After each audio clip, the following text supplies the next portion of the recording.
And then one stupid Oba come out. Who made you an Oba? And you say you are Saheed Elegushi. You must be a fool, oh. But because you cannot constitute a nuisance to others just because you want to prove to Tinubu that you are his houseboy. 1996 Constitution is still the document governing on his Nigeria. So where did Saheed Elegushi derive his own power? That on the eve of the election, that was when you now decided that Oro Festival should come out.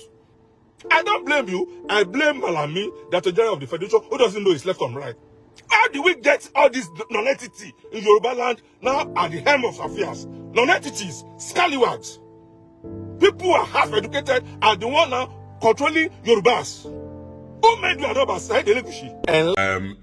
MC Olu or Shomolu or Momolu or however they address your name anyway. I have a wrong impression here to correct. And it's a very dirty statement and a dirty impression that I need to correct here. My name is His Royal Highness King Jeff Agbola. Something I need to correct here is this. As His Royal Majesty, what an elderly man sits down to see when you go up to the height of Iroko tree, it takes you time to see it. Even when you try to see, it looks to you like a little ant. Because your physical eyes cannot control your spiritual eyes. That means you're spiritually blindness. Why are you making a statement threatening the Igbo people, threatening the people of parties? Because you're trying to use a tourism to defend or to protect APC, or trying to make Tinubu see you as one of the good boys or good people that he has in Lagos State. Only you alone cannot disgrace the name of great Yorubas. You cannot. Because you're nobody. Only you alone, MC Shomolo, MC Mbabolo or Mamolo, only you alone cannot disgrace the great name of Lagosians. You cannot. Only you alone cannot disgrace the great name of APC. APC. Only you alone. Who are you to defend APC? Who are you to stand for APC? Whoever that tell you or whoever that make you give you a position in a government of Lagos State, I don't know what to tell that person, but it's the biggest mistake. There are so many boys out there.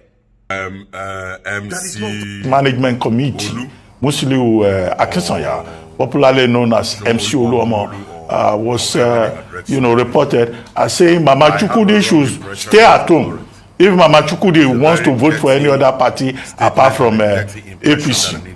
Otherwise, well, he left that hanging. These security agencies, yes, they've been promising. There was an intelligence committee meeting on electoral security. Now, please, what do you have in terms of message for all these security agencies in the face of what looks like real threat to peace tomorrow in Nigeria? For both of you, who will start first? Yemi, maybe you go first. I think it's really very critical, not just security agencies, but really under that, the chief security officer of the state, which happens to be the governor. Now, you mentioned what happened with the Labour Party. There are 5 local governments in Lagos that there have been either statements or allegedly that there will be different festivals to keep the one, for example, for Ikorodu, the flyer that came out said not original Yoruba. I wonder what a fake Yoruba person is, or non-indigent. Now, we reached out shortly before the show to Abike Dabiri, who is from Ikorodu, and she shared a statement where the Oba's Palace said it's not true. But the point is, these things have gone out. 5 local governments, that's 20% of the local governments in Lagos State, or 25%, yeah, of the local governments in Lagos State.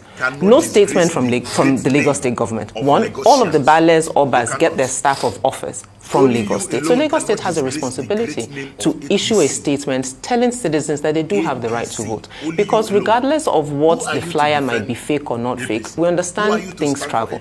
So the flyer has traveled far. There's no, I just got the statement this morning, shortly before I came on air. People will capitalize on it. There's a thread on Twitter talking about a community, Akeson, where people are already capitalizing on that to just harass people and tell them they're walking during daylight. Because part of the narrative is also Olu and all these festivals happen at night, so it shouldn't affect anything. But when people capitalize on it and people are afraid, it keeps people at home. So you have that. And then you have your point about MC Oluomo. I think what's critical about MC Oluomo, not only his antecedents as a head of the NURTW in Lagos and things that he's been alleged to have done, but also the fact that at this particular moment, he's a staff of Lagos State government. Again, another opportunity for the Lagos State government to speak very clearly. His statement on the video was not only stay home if you're not voting APC, he also said in Yoruba, basically, if the vote is not going our way, you know what to do. And there were reports that about an APC rally in Acme 2 days ago or yesterday where the same things were being said. And that the fact that, for example, in Etiosa, it was because the military came out that they were unable to do what they wanted to do. Now, these are real concerns by agencies of the Lagos State government. And then the third thing that Lagos State also hasn't spoken to is its own actions in telling civil servants to bring, they wanted photocopies of the polling PVCs. They were listing out people's polling units so they can check if you delivered your polling unit. I said this last time that I was here. At the presidential election, one of the polling units in the Etiosa area, one of the gentlemen that was seen to have come in to disrupt with others was an official of a Lagos State agency. So I think this morning, my message quite clearly, in addition to security agencies, is to the Lagos State government, or more directly actually, to the governor of Lagos State. You are not governor of APC members, you are not governor of Yorubas, you are governor of Lagos State. And it is critical as we go to elections tomorrow for you to make a clear statement about the fact that, or whichever ones, we've got Amuwodofin local government, Ojo local government, Ajeromi Felodun, Etiosa, and Ikorodu. Those are the 5 local governments that flyers have been circulating that they're doing one thing or the other. So it's critical to address those ones, and it's critical to put your staff in check, i.e. MC Oluomo. His statements, this is the flyer now showing, but they now say that it's not really happening. But there needs to be a clear statement that it's not there, especially because of the language, non-original Yoruba and non-indigenous. And your staff, speaking to MC Oluomo, because the effect is real.